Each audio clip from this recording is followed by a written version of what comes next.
안녕하십니까. 새사랑교회 10월 14일 수요 성경 공부를 시작하겠습니다.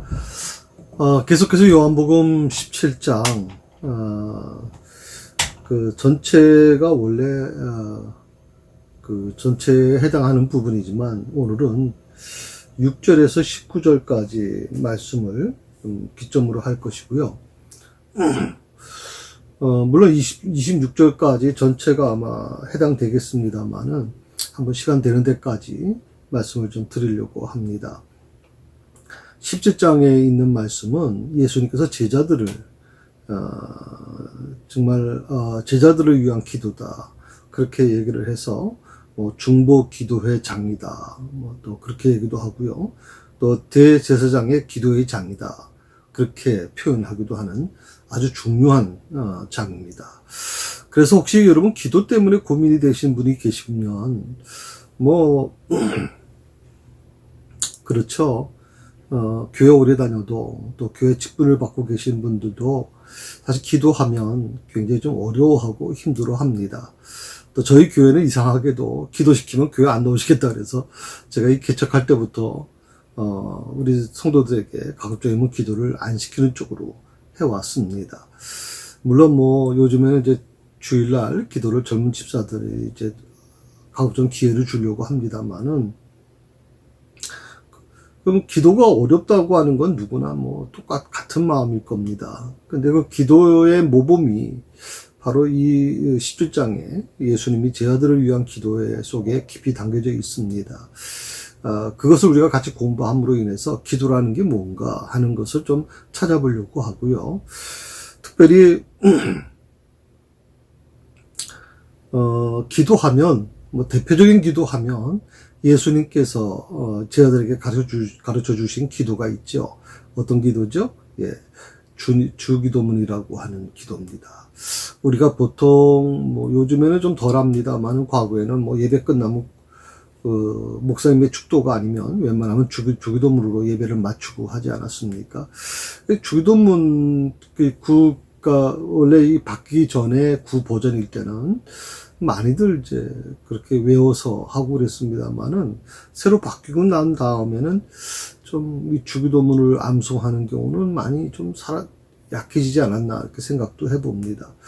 자, 아니 멀쩡한 기도문이 있는데 또 우리가 어릴 때부터 다 배웠던 거고 또 암기했던 거니까 그대로 하면 되는데 왜 갑자기 새로 이제 번역을 한다고 바꾼다고 그래가지고 새 번역이라고 그래가지고 또 주기도문이 그렇게 나오지 않습니까?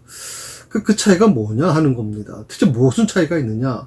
웬만한 분들 잘 이해를 못하는 분들이 많아요. 별 차이를 못 느끼는 분들이 있어요. 그런데 왜 구태여 멀쩡한 주기도문을 내버려 두고 새로 그 주기도문을 해석을 했냐 이거거든요.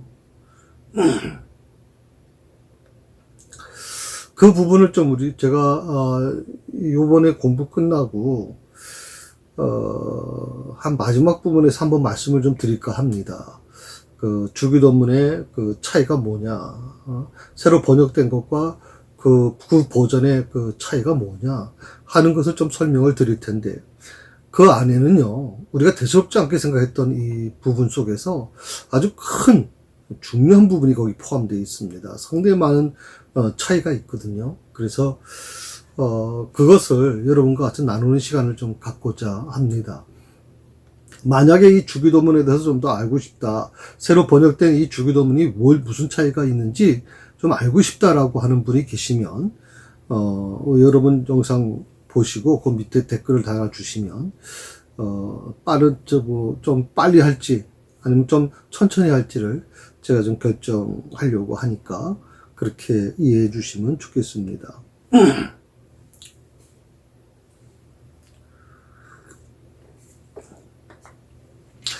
참 9월 참 많이 바빴던 한 달이었던 것 같아요. 추석 명절에다가 또 한글 또 명절 다 겹쳐가지고 좀 공부를 하는데 좀 뭔가 좀 느슨한 느낌을 제가 좀 많이 받았는데, 우리가 다시 한번 또 허리도 졸아매고 하나님의 말씀이니까 이 말씀을 좀 더 깊이 공부했으면 좋겠습니다. 우리 교회는 현장 예배 수요 공부를 포기하고 온라인 예배로 하고 있습니다. 물론 준비하는 저 자신도 더 많은 준비를 해야 되고요. 또 여러분들도 이미 기록에 남는 것이기 때문에 또 만약에 지금 한 번 봐서 잘 모르겠으면 또 다시 반복해서 보시면 되니까 아마 어떻게 보면 현장보다도 더 좋을 수도 있겠다 생각을 합니다. 다만 질문이 서로 이제 소통이 잘 되지 않고 제가 일방적으로 말씀을 드리다 보니까 여러분이 궁금한 게 있을 텐데 그 궁금한 걸 제가 잘 모를 수 있거든요. 그래서 그 댓글에다 남겨주시면 제가 좀 그런 질문이 있거나 그러면 제가 개인적으로 여러분 핸드폰으로 보내드리기도 할 것이고 또 개인적으로 상담하도록 그렇게 하겠습니다. 17장의 기도문은 총 26장으로 되어 있는데 한 세 파트로 세 부분으로 나눠질 수 있다고 생각을 해요. 첫 번째가 뭐냐면 첫 번째 파트는 1절에서 8절까지 말씀입니다. 그건 예수님 자신을 위한 기도입니다. 1절부터 8절까지는 예수님 자신을 위한 기도인데 그 예수님 자신을 위한 기도가 어떤 내용이 되어 있냐면 아버지의 영광과 연결된 기도입니다. 아버지의 영광. 그러니까 예수님께서 이 기도를 자기 자신을 위한 기도를 드리면서 그 기도의 가장 중요한 게 뭐냐면 아버지의 영광을 먼저 생각했다는 겁니다. 그래서 5절의 말씀에 보게 되면 이제 그게 좀 더 구체적으로 나와 있죠. 아버지여 창세전에 내가 아버지와 함께 가졌던 영화로서 지금도 아버지와 함께 나를 영화롭게 하옵소서. 1절도 마찬가지죠. 네. 눈을 들어 하늘을 우러러 이르시되 아버지여 때가 이르러 싸우니 아들을 영화롭게 하사 아들로 아버지를 영화롭게 하게 하옵소서.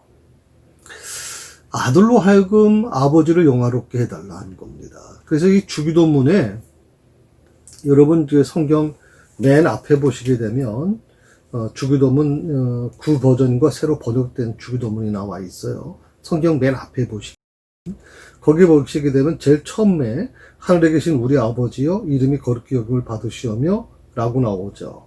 예. 그런데 그 바뀐 주기도문에는 하늘에 계신 우리 아버지 여기까지 같은데 아버지의 이름을 거룩하게 하시며 라고 하는 의미로 바뀌었거든요. 사실 어떻게 보면 우리가 볼 때는 평소에 일반 성도님들이 볼 때는 무슨 별 차이 못 느끼겠는데 라고 하는데 이건 어마어마한 차이가 있거든요.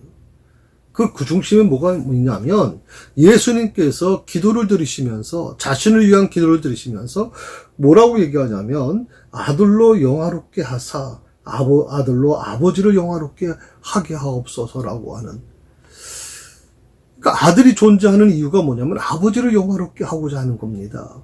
새사랑교회가 존재하는 이유가 뭐냐? 바로 하나님을 영화롭게 하는 것입니다. 또 백인문 목사가 존재하는 이유가 뭐냐? 바로 하나님을 영화롭게 하는 겁니다. 새사랑교회를 다니면서 새사랑교회를 목회하면서 성도들을 양육하면서 하나님을 영화롭게 하고자 하는 겁니다. 나 백인범 목사를 자랑하는 게 아니라 하나님을 영화롭게 하는 거, 그게 가장 중요한 부분입니다. 그래서 1절에서 8절까지 말씀은 바로 예수님 자신을 위한 기도인데 그 예수님 자신을 위한 기도가 어떤 것이냐? 아버지의 영광과 연결된 거다. 아버지의 영광을 위한. 이 코로나19로 인해서 우리가 많은 것을 잃어버렸고 또 많이 힘들어합니다. 또 앞으로 어떻게 될지 우리는 아무도 장담하지 못합니다. 그러나 한 가지 분명한 것은요, 지금 한국교회가 급부성하고 급성장하지 않았습니까? 하여튼 정말 전 세계에 내놓으라 하는 교회들은 다 한국에 모여 있을 정도지 않았습니까? 그 불과 몇 년 짧은 기간이잖아요. 전 세계에서 볼 수 없는 이 짧은 기간 동안에 정말 인구의 4분의 1이 기독교인이 될 정도로 놀라운 부흥이 일어났습니다. 그런데 말입니다. 무엇을 위한 것이냐는 거거든요. 교회를 크게 짓는다면 무엇을 위해 한 것이냐 이 말이에요. 정말 아버지의 영광을 위한 것인가? 선교를 합니다. 그게 아버지의 영광을 위한 것인가? 구제를 합니다. 아버지의 영광을 위한 것인가? 그게 중요하다는 겁니다.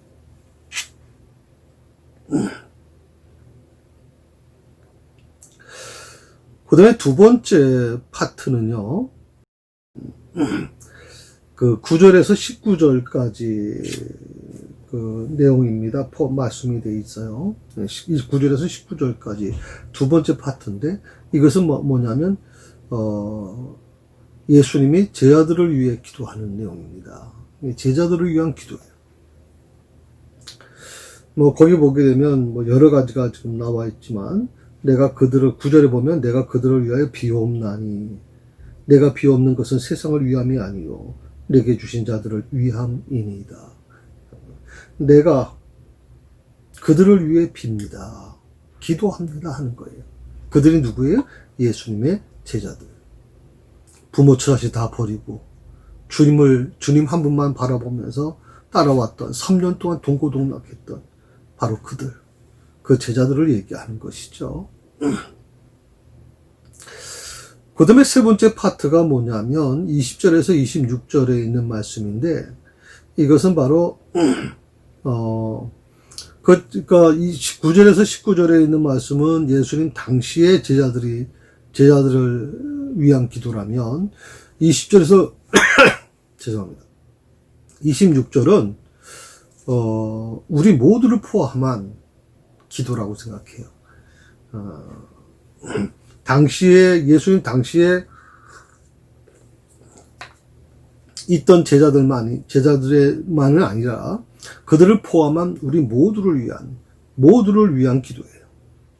지금 2000년이 지난 지금도 나를 위해서 주님이 기도해 주시는 내용이 바로 이 내용이에요. 그러니까 어떻게 보면 20절에서 26절은 우리 자신에게 적용할 수 있는 아주 중요한 내용이라고 생각을 해요. 왜냐하면 1절에서 8절이나 9절에서 19절은 당시에 예수님 자신을 위한 기도, 당시에 예수님의 제자들을 위한 기도, 이런 것이라면 20절에서 26절은 나를 위한 주님의 기도이기 때문에 이 기도는 더 실감이 느껴진다고 저는 생각을 하거든요. 물론 이거는 이제 요한이 그 당시에 초대교회 교인들을 위해서 얘기하는 거겠죠. 아마 굉장히 요한이 이 요한복음을 기록할 때 굉장히 좀 핍박이 있던 시기거든요. 예수님 부활하시고 또 승천하시고 나서 초대교회는 굉장한 박해를 받습니다. 예수 믿는다는 이유 때문에 정말 상상할 수 없는 핍박을 경험하게 됐거든요. 그 과정에서 이 요한은 바로 예수님께서 바로 너희들을 위해서 기도하셨다라고 하는 것을 강조하면서 말씀하고 있는 것입니다. 그래서 이 세 파트의 부분을 우리가 이제 공부를 할 겁니다. 여러분들이 좀 오늘 이 말씀 17장 전체를 한번 묵상 읽어보시면 좋겠고요. 한 번만 읽지 마시고 한 두 번, 세 번 계속 한번 좀 읽어보십시오. 그러면 이런 거구나 하는 겁니다. 예수님 자신을 위해서 어떤 기도를 드렸나, 당시의 제자들을 위해서 어떤 기도를 드리셨나, 그리고 지금 2000년이 지난 지금 나를 위해서 예수님은 어떤 기도를 드리고 계시나 하는 이 부분에 대한 것이 굉장히 합니다.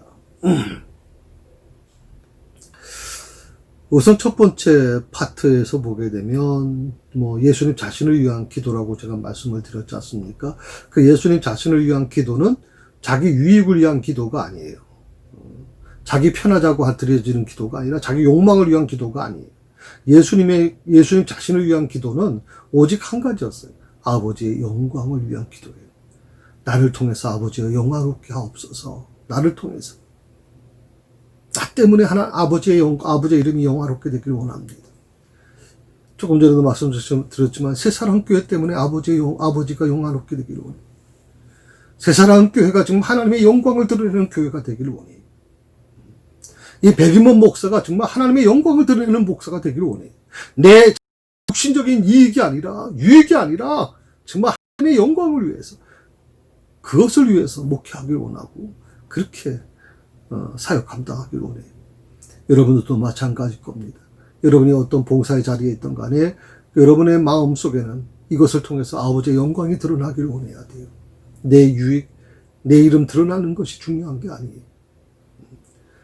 그러니까 때로 보면 남이 나를 오해하고 또 굉장히 좀 핍박할 수도 있고 굉장히 좀 안 좋게 얘기할 수도 있어요. 그럼에도 불구하고 나는 그런 부분을 어떻게 대처해 나갈 것이냐라고 할 때, 저는 이 예수님 자신을 위한 기도를 우리가 좀 배울 필요가 있다고 저는 생각을 합니다. 그래서, 항상 내가 어떤 자리에 있던 간에 내가 정말 하나님의 영광을 드러내고 있는가, 아버지를 영화롭게 하고 있는가, 그거 하나만 꼭 기억해 주시면 좋겠어요. 그러면 남이 뭐라고든, 남이 오해를 하든, 그건 중요한 게 아니에요, 여러분. 어차피, 하나님을 위해서 일했던 사람들 모함 많이 받았어요. 오해 많이 받았어요, 여러분. 그러나 마지막에 어떻게 됐어요? 하나님께서 그걸 다 풀어주시잖아요.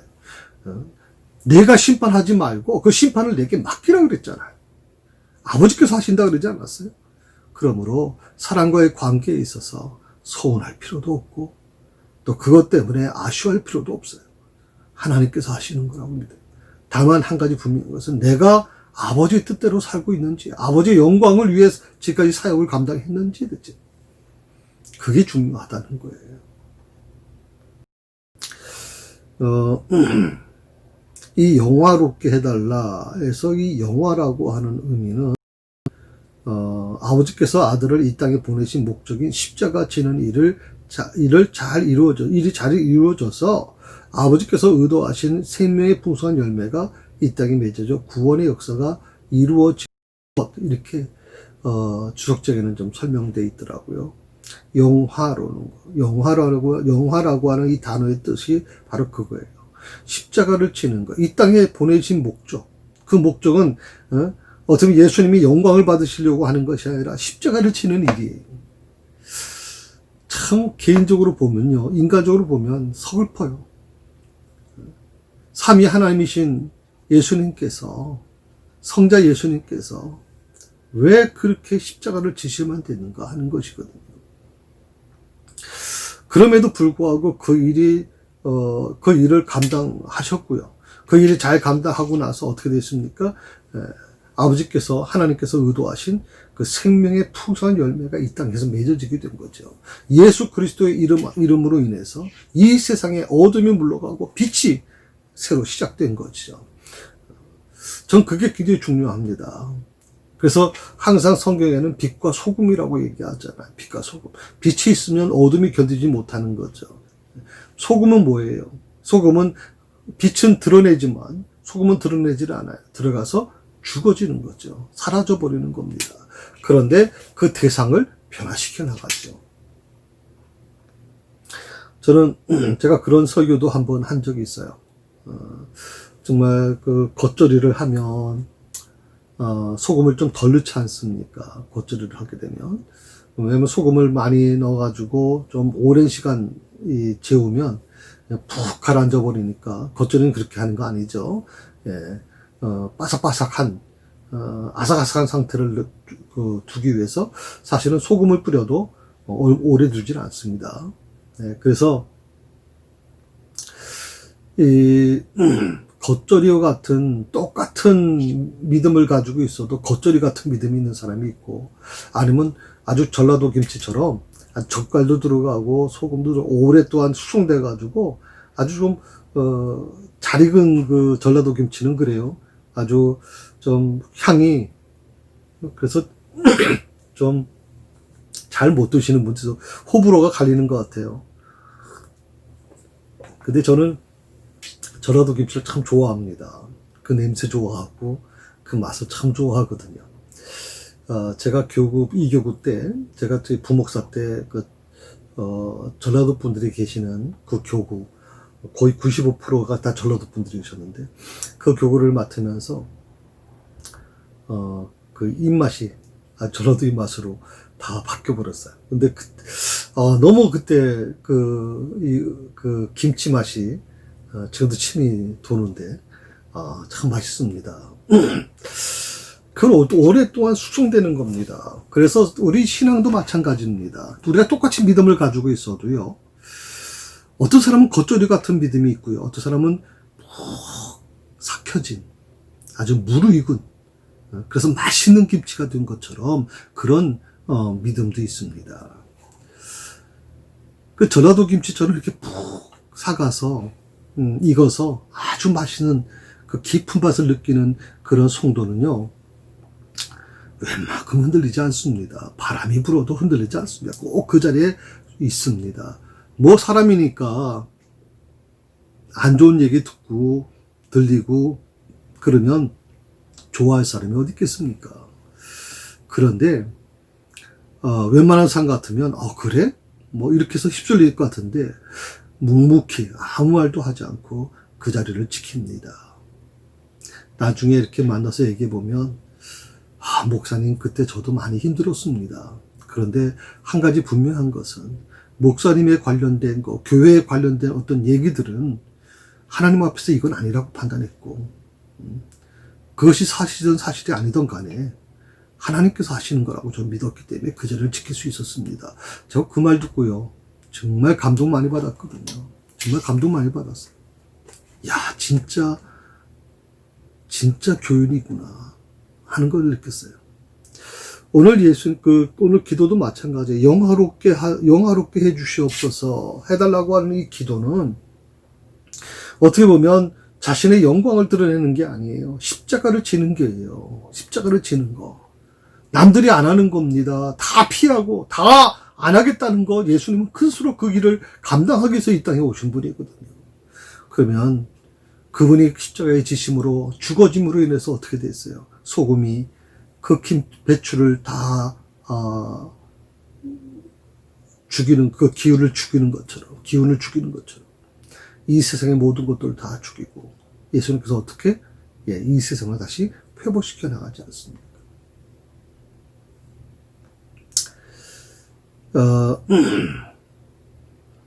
두 번째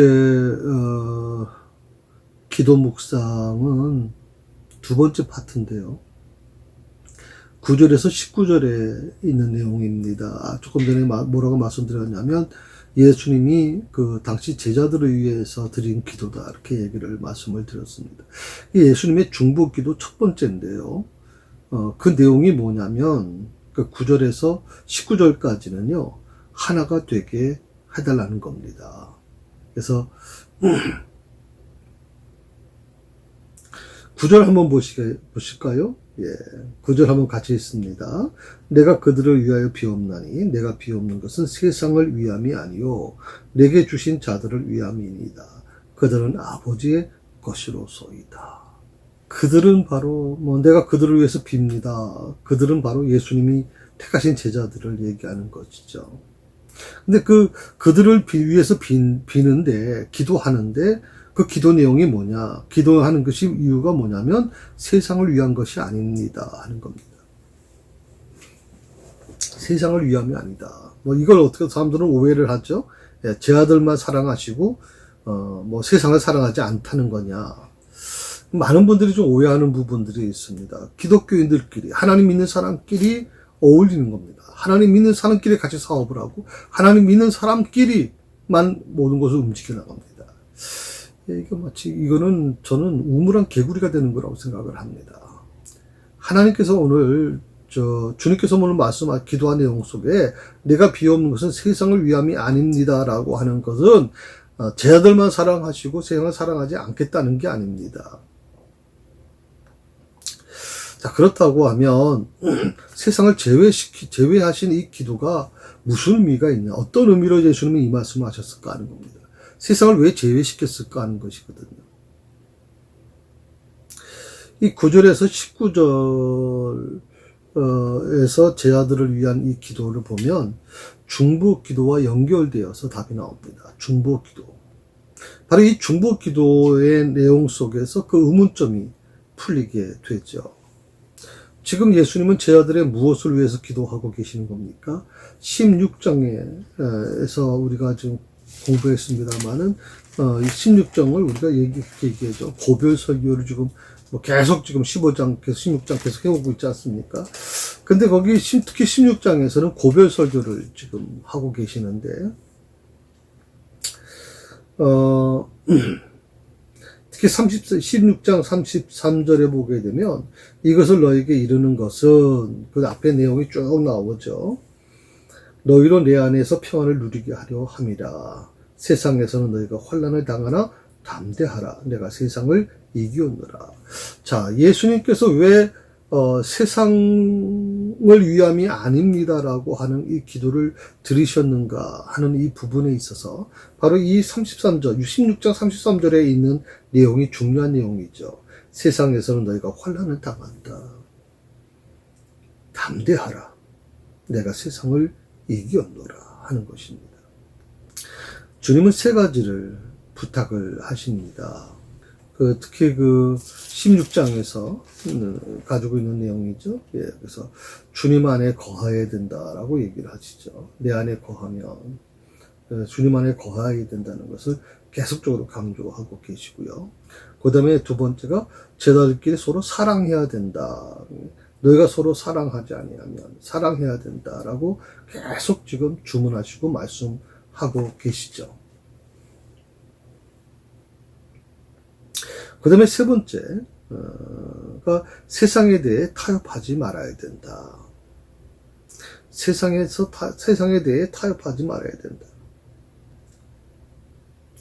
요 세 가지를 예수님이 부탁하세요. 주님 안에 거하라, 제자들끼리 서로 사랑해라, 세상에 대해 타협하지 말아라. 세상학교 담임 목사님 저도 여러분에게 이 방송을 듣고 계시는 여러분들에게 부탁드리고 싶어요. 주님 안에 거하십시오. 어떤 상황에서도 주님 안에 거하십시오. 제가 어저께 설교 때도 말씀을 좀 드렸습니다만 다윗이 그 고난 속에서 인생의 3분의 1 가까이를 고난 속에 보내지 않습니까? 3분의 1? 제가 보기엔 더 되는 것 같아요. 정말 하여튼 험난한 세월을 살아오지 않습니까? 그 속에서 다윗이 자신을 지킬 수 있었던 이유가 뭘까요? 하나님은 성경에 보면 그게 나옵니다. 하나님께서 다윗의 그 순전함을 보셨다. 이렇게 얘기합니다. 순전함을 보셨다. 주님 안에 거하는 자가 바로 그런 사람들이어야 됩니다. 그런 사람들. 여러분이 진정으로 순전한 마음을 갖고, 어떤 욕망도 갖지 마시고, 하나님 앞에서 그 어린아이처럼 순전한 마음을 갖고 계시면, 그게 바로 주님 안에 거하는 겁니다. 그리고 그런 사람들은 서로 사랑하게 됩니다. 나하고 좀 안 맞아도요. 서로 사랑하게 됩니다. 우리나라에서 요즘에는 이제 못으로 대부분 이제 맞추지 않습니까? 이 나무 조립할 때, 가구 조립할 때 못으로 보통 맞춥니다. 그런데 우리나라 외국 사람들도 놀라는 거죠. 건축하는 걸 보면 기아집이나 어떤 그런 궁궐 같은 데 가서 보면 못을 쓰지 않습니다. 쇠를 쓰지 않고 어떻게 합니까? 예, 나무 자체를 암수로 만들어서 서로 맞춥니다. 아주 기가 막히게 맞춥니다. 서로 사랑한다는 것은 서로 양보하는 겁니다. 나무가 서로 암수가 돼서 서로 맞춰가는 것처럼 우리가 서로 사랑한다는 것은 서로 다름을 인정해 주는 것이고요. 서로 약함을 서로 받아들이는 겁니다. 그래야 사랑할 수 있는 거거든요. 또 세상에 대해 타협하지 말아야 된다라고 말씀하고 있는데 요즘에 정말 이 코로나19를 통해서 세상과 타협한다는 것이 어떤 것인가 하는 생각이 들 때가 있어요. 목회자들 간에도 둘로 나눠집니다. 예배는 절대 포기해서는 안 된다. 정부가 교회를 향해서 예배를 드리라 말라 이렇게 할 수 없다. 이런 식으로 해서 하는 분들도 계시고, 또 한 분들은 교회는 무슨 딴 곳이냐 대체, 예배는 꼭 현장 예배만 드려야 되느냐, 영상 예배는 예배가 아니냐, 이런 식으로 하면서 가정 예배를 제대로 훈련시키지 않고 나서 목사들이 무슨 뭐 현장 예배를 따지고 그렇게 하느냐, 뭐 이렇게 요즘에 또 그렇게 또 나눠집니다. 그래서 서로 뭐 이런 SNS 상태에서 보게 되면 서로 좀 도를 넘어서는 비난을 하는 걸 보게 되는데요. 한 가지 분명한 것은 세상에 대해 타협하지 말아야 된다라고 하는 이 말씀은 우리가 좀 새겨들어야 될 것 같습니다. 예. 세상은 끊임없이 우리한테 많은 걸 요구합니다. 좀 더 쉬운 방법을 택하라고 그러고 좀 더 지혜로운 방법을 택하라고 얘기합니다. 그런데 저는 하나님을 믿는 사람들이 어떤 길을 가야 되느냐 하는 것에서는 조금 더 신중해야 된다고 저는 생각을 합니다. 특별히 예수님은 시대의 흐름에 따라가지 않으셨죠. 예수님은 꿋꿋하게 본인의 그 위치에서 본인의 삶을 꾸준하게 감당하셨거든요. 때로 그것 때문에 오해도 받고 그것 때문에 죽음의 위기까지 놓여지게 됐지만 예수님은 절대 그 부분을 포기하지 않으셨어요. 오늘 말씀처럼 세상에 대해 타협하지 마라. 한 번 타협하면요, 두 번 타협하기는 어렵지 않아요. 전 늘 제가 이런 말씀을 드려요. 서 있다가 앉는 것은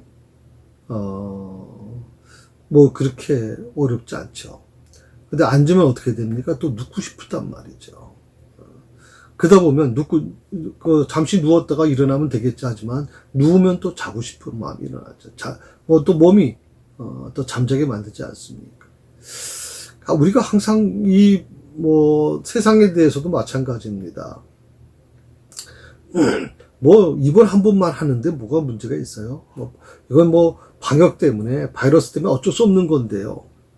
교회라고 피해가지 않잖아요. 그러니까 교회가 더 나서야 되죠. 더 철저하게 해야 되죠. 정부 뜻을 따라야 되죠. 이렇게 얘기하는 분들 중에서는 이 세상에 대한 부분을 관용적으로 보고 있습니다.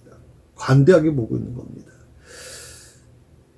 여러분, 한 번 물러서면요, 두 번, 세 번 물러서는 게 어렵지 않아요. 그러면 어떻게 됩니까? 점점 하나님으로부터 멀어지게 돼요. 교회로부터 멀어지게 되고, 예배로부터 멀어지게 됩니다. 그걸 우려하는 겁니다. 그걸 우려하는 겁니다. 여러분이 무슨 가정 예배를 드리고 영상 예배를 드린다고 해서 그게 잘못된 건 아닙니다. 다만, 그러다 보면 한 번, 두 번, 세 번, 네 번, 다섯 번, 그렇게 반복되다 보면 그것이 하나의 고착화되고 결국에는 쉬운 방법을 택하게 되는 거죠. 그래서 오늘 이 말씀을 좀 여러분이 깊이 관심 가져주시면 좋겠어요. 세상에 대해 타협하지 말아라 하는 거죠. 또한 세 가지 약속을 주님이 주세요. 그 세 가지 약속이 뭐냐면 세상에서 환난을 당할 것이다. 그런데 성령님을 보내주셔서 말씀을 기억나게 해 주실 것이다. 그러니까 환난을 피할 길을 주시겠다 하는 것이 아닙니다. 너희가 세상에서 환난을 당할 것이다 라고 하는 겁니다. 그걸 기정사실을 만들어 놓는 거예요. 너희가 세상에서 환난을 당할 것이다.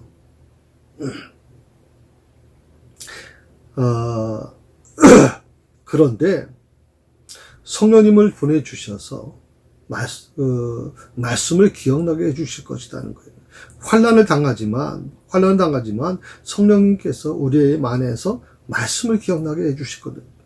말씀을 기억나게 해주신다는 게 무슨 뜻이에요? 그 환난을 이길 수 있는 하나님의 약속이에요. 그 약속을 생각나게 해주시겠다는 거예요. 나 혼자는 이길 수 없어요. 나 혼자는 도저히 감당할 수가 없어요. 그런데 성령께서 내 마음속에 계속적으로 말씀하고 계시는 거예요. 하나님께서 너를 사랑하신다. 홀로 외롭게 버려두지 않을 것이다. 하나님은 머리털 하늘까지 다 세시는 분이다. 참새 한 마리도 하나님 허락 없이는 떨어지는 법이 없다. 들에 핀 백합화, 들풀도 하나님이 다 입히신다. 그러니 염려하지 마라. 두려워하지 마라. 근심하지 말라. 성령께서 계속 말씀하고 계세요. 여러분 기억하세요. 환난을 피해가는 게 아니에요. 환난을 당할 것이나 말씀을 기억나게 해주신. 두 번째로 순종하게 능력 주실 것이다. 순종할 수 있도록. 많은 사람들이요, 좋을 때는 다 잘 믿는 것 같아 보여요. 그런데 환난을 당하게 되면 다들 도망가기 바빠요. 도망가기 바빠요. 교회도 저는 마찬가지라고 생각해요. 제가 저희 아버님 목회하실 때 번동제일교회 주차장이 있고 거기 주차장으로 들어가는 이제 길이 있었어요.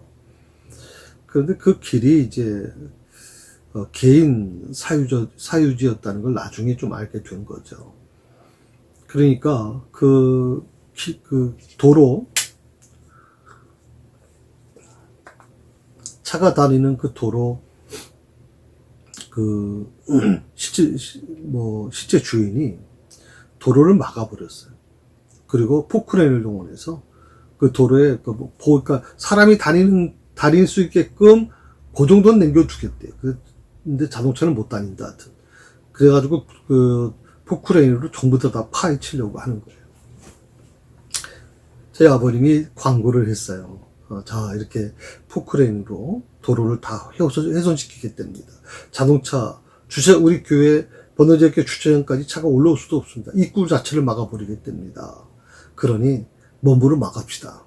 일단 막아야 됩니다. 그래가지고 나갔어요. 포크레인 오기 전에 교회 와서 같이 동참해달라고 요청을 했어요. 그런데요. 안 나와요. 그 나이 드신 권사님 한 몇 분 외에는 나오질 않더라. 장로님들도 안 나와. 안수집사님들도 안 나와. 안 나와요. 젊은 권사님들도 안 나와요. 교회 주차장이 들어가는 길을 다 막아버린다는데도 안 나와요. 교회는 저희 아버님하고 또 권사님 몇 분, 또 부목사님 뭐 이런 분들이 그 길에 들어넣어 버렸어요. 포크레인. 그 길이 파헤치면 이미 소수 방법이 없으니까. 그래가지고 경찰이 오고 난리 났었거든요. 물론 나중에는 이제 서로 양보를 했죠. 그래서 그 땅 주인도 나중에 좀 한 걸음 물러서서 경찰이 중재를 하니까 그러면 교회가 그 땅을 인수해 달라고 사달라고 해서 교회가 산 적이 있어요. 순종한다는 거 쉬운 거 아닙니다. 저는 목회를 하면서요, 정말 이 순종이라는 게 정말 얼마나 어려운 것인가 다시 한번 느껴요. 순종한다는 게. 다들 자기 생각이 있어요. 자기 멋대로, 제가 어저께도 설교 때 말씀드린 것처럼 자기 식대로 보는 거고, 자기 식대로 듣는 거예요. 자기 식대로 생각하는 거고. 이건 굉장히 좀 위험한 부분이거든요. 우리는 하나님을 믿는 사람들이에요. 전능하신 하나님. 하나님의 입장에서 생각해야 되는데, 하나님 입장에서 생각하지 않고 자기 식대로 생각하는 거예요. 자기가 보는 것대로 보는 거예요. 자기가 들은 것만 듣는 거예요. 그래서 뭐라 그랬어요? 시험 드는 이유가 바로 그래서 나오는 거예요. 시험 드는 이유가. 순종하게 능력 주실 것이다. 세 번째 약속이 뭘까요? 그 말씀을 성 가운데 살아내게 하실 것을 약속하셨다. 자, 예수님의 주신 말씀, 그 말씀들을 삶 가운데 살아내게 하실 것. 굉장히 좀 중요한 부분이라고 저는 생각을 하거든요. 그래서 요 세 가지 부분이 지금 굉장히 중요한 부분입니다. 그러니까 요 세 가지를 꼭 여러분 기억하시면 좋겠습니다. 그래서 오늘 33절에 보게 되면 환난을 당하나 담대하라. 환난을 당하나 담대하라. 그렇게 말씀하고 계십니다. 이유가 뭐냐? 예수님께서 세상을 이기셨기 때문에. 아멘?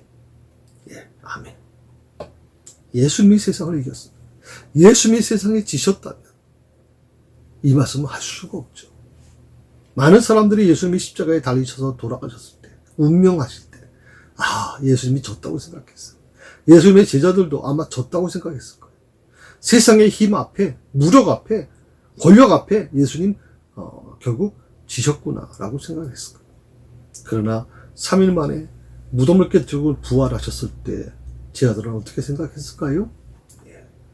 예수님이 이기셨죠.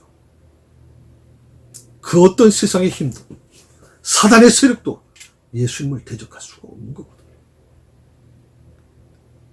이 환난을 당하나 담대하라고 하시는 이 말씀, 어떻게 보면 이 코로나19를 우리가 겪으면서 정말 너무 힘들죠. 너무 힘들어요. 목사인 저도 힘든데 여러분도 힘드시겠죠. 저 이렇게까지 목회하면서요, 계획을 세우지 못하는 건 처음이었어요. 예? 뭐 어떤 교회들도, 목사님들도 마찬가지예요. 어떤 계획을 세우면 갑자기 뭐 2.5단계로 올라와 버리고, 모이는 것 자체를 다 중단시켜버리고. 제가, 내일이 우리 용천노회가, 제가 월요일날 좀 녹화시키기 때문에 그런데, 화요일이, 노회가 열리는 날입니다. 그런데 2.5단계가 되다 보니까 노회를 한 교회에서 아무리 큰 교회라 할지라도 모일 수가 없어요. 그래서, 부득이하게, 6개 교회로 분산돼서, 6개? 더 되죠? 한 8개 교회로 분산되는 것 같아요. 한 600명, 한 500명 되는 분들이 6개 교회로 분산이 돼서,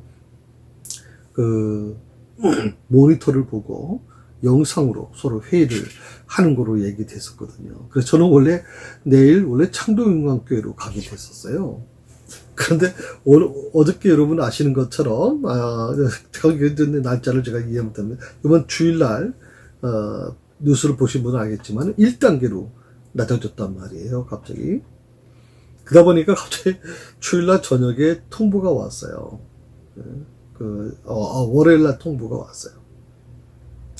노회를 다시, 정상적으로 화요일날, 동두천 신광교에서 열겠다.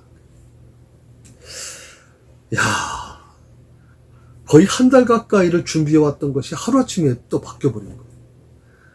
노회도, 여러분 아시는 것처럼 270개의 교회가 모이는 건데, 목사님, 장로님까지 해서 거의 500명이 넘는 사람들이 모이는 건데, 단 하루 만에 이게 번복이 된 겁니다. 단 하루 만에 바뀌어버리는 거예요. 그게 무슨 계획을 우리가 세울 수 있냐, 요즘 세상에.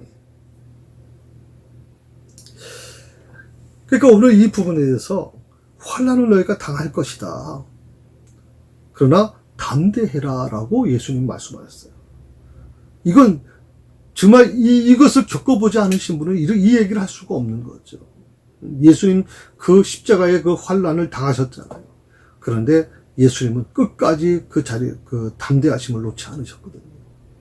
16장 이 고별설교에서 세상을 이겼다고 말씀하신 후에 나오는 기도가 바로 17장 바로 주님의 기도가 되는 겁니다. 그러니까 17장은 바로 이 16장 33절을 연결하는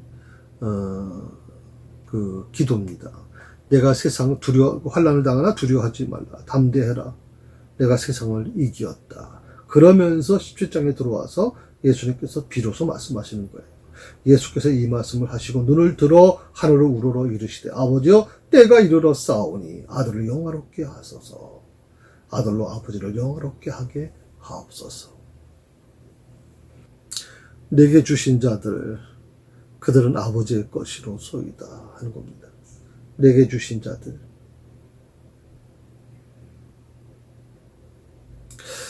굉장히 중요한 부분이죠. 지금 9절에서 내게 주신 자들을 위함이다. 내게 주신 자들. 제자들은 아버지께서 예수님에게 주신 자들이에요. 비록 약하고 실수투성이고 허물 많은 사람들이에요. 베드로 같은 경우에 얼마나 허물 많은 사람입니까? 특히 성격이 문제가 많잖아요. 아주 그냥 다혈질 기질 아닙니까? 이 베드로는. 아주 욱했다 그러면 아주 감당을 못하는 거죠. 또, 예수님의 제자들 중에서 세리 직업을 갖고 있던 사람도 있고, 또, 여러 가지, 세상에서 보면 문제 있는 사람들이 많이 있단 말이죠. 도마 같은 사람은 어떻습니까? 굉장히 아주 굉장히 냉철한 사람이죠. 뭐든지, 옛날 철학자들이 그렇게 하지 않습니까? 뭐든지 의심하고 먼저 대하지 않습니까? 이런 모습들을 갖고 있는 거예요. 신앙적인 부분인데도. 그 약하고 시수투성이고 허물 많은 사람들, 그 제자들을 하나님께서 아들인 예수님에게 맡기셨다는 거예요. 그러니까 예수님은 자신이 사람을 골랐다고 분명 예수님이 직접 찾아서 다니면서 제자들을 찾아내지 않았습니까? 그런데 예수님은 놀랍게도 자신이 그들을 세웠다고 얘기하지 않으시고 아버지께서 내게 주신 자들이라고 하는 표현을 써요. 나는 이 말을 들으면서 막 소름 끼쳤다 그러나요? 목회자들이 깨달아야 될 부분이구나. 내가 정말 20년, 개척한 지 21년째지만, 내가 정말 이대로 이 마음을 가지고 내가 목회해 왔나. 이들은 내가 세운 사람들입니다.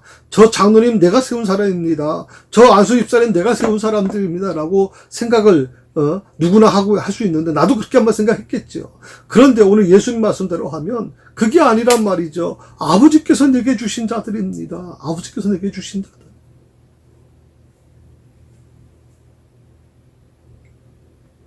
저는 그게 감동이 돼요. 우리 정미자 권사님도 아버지께서 내게 주신 자들이, 우리 조파인 집사님도 아버지께서 내게 주신 자들이, 우리 백정원 권사님도 아버지께서 내게 주신 자들이, 우리 박순원 권사님도 아버지께서 내게 주신 자들이, 우리 윤 권사님도 아버지께서 내게 주신 자들이, 지금 전라도에 계시는 우리 박준혜 권사님도 내게 주신 자들이, 또 얼마 전에 수술했던 우리 김경순 권사님 포천에서 나오시는 분, 아버지께서 내게 주신 자들, 한 명 한 명 다 아버지께서 내게 주신 자들. 그래서 소중한 분들이.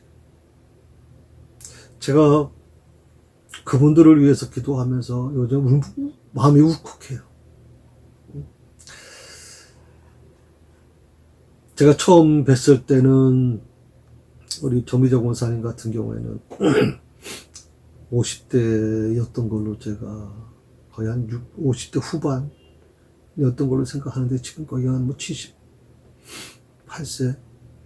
77세, 78세쯤 되셨잖아요. 한 분 한 분이 점점 연세가 들어가시고 거동하는 게 힘들어 가시는 모습을 보면서 또 제가 그 권사 임직을 주셨던 분 중에 또 정승길 권사님은 또 먼저 하나님께 보내드리고, 우리 황영건 장로님 하나님께 먼저 보내드리고, 어떻게 보면 참 인간적으로는 힘든 부분이 있었어요. 그런데 한 가지 분명한 것은 아버지께서 내게 주신 자들이다. 때로는 목사의 마음을 아프게 하고 힘들게 하는 부분도 힘들게 했던 분도 있어요. 그럼에도 불구하고 제가 그분들을 미워할 수 없는 게 아버지께서 내게 주신 자들이다. 그런데 내가 그분들을 제대로 관리하지 못해서, 그분들을 제대로 양육하지 못해서 그게 더 내 자신에 대한 죄책감이 느껴지고 하나님 앞에 죄스러운 마음이 생기는 거예요.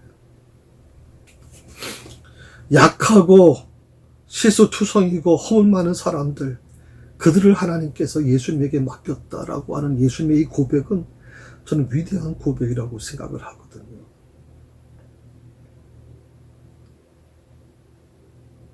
원래의 모습을 인류가 잃어버렸기 때문에 그들을 다시 회복하시기 위해서 아들 손에 잃은 영혼들을 맡기신 거.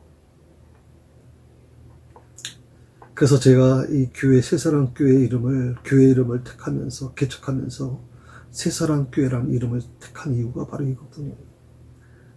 다시 회복시키시기 위해서. 어차피 여기 모인 사람들 완전한 사람들 없어요. 다 문제덩어리인 사람들, 약하고 시수투성이고 허물 많은 사람들이. 세상에서 봐도 그래요.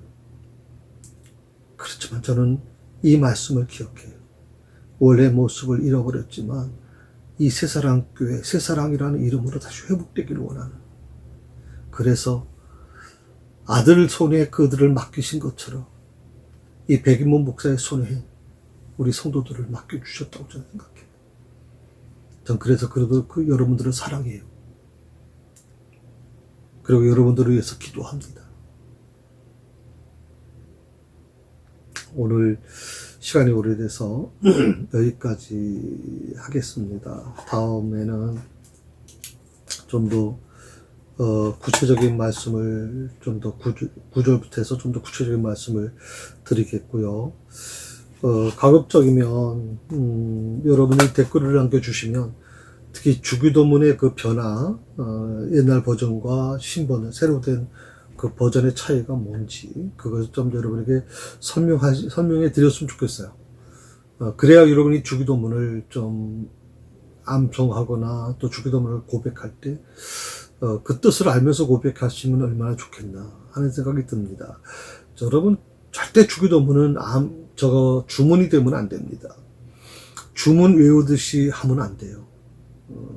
우리가 전번 주기도문이 주문화된 것 같아서 많은 분들이 우려했죠. 그래서 이것을 고백으로 바꾸시기 위해서 이제 이 새로 번역을 한 건데, 바꾼 건데, 여러분들에게 좀 이 부분을 좀 같이 나누시면 좋겠다 생각이 들거든요. 좀 한두 주 후에 할 것인지 아니면 빨리 해야 될 것인지를 결정해 주시면 제가 조금 보고 준비하도록 그렇게 하겠습니다. 다음 줄도 9절에 있는 말씀 이후부터 제가 차근차근히 말씀을 드리도록 하겠습니다.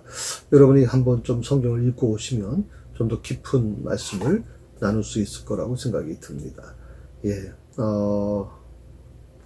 수고하셨고요.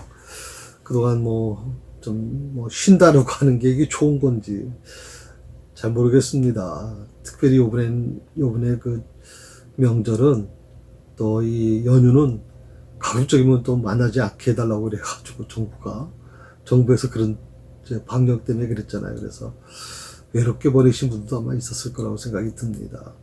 교회가 여러분들을 좀 이 명절 때 좀 찾아가고 싶어도, 요즘에는 정말 그게 쉽질 않아요. 택배도 여러분 비대면으로 하지 않습니까? 점점 좀 어려워진다고 생각은 좀 합니다만은, 여러분을 위해서, 이 백이면 목사가 기도하고 있다는 거 잊지 마시고, 혹시 교회 도움이 필요하시거나, 또 제 도움이 필요하면 언제든지 교회로 연락 주시면 여러분과 같이 그 고민을 나누도록 그렇게 하겠습니다. 건강하시고요.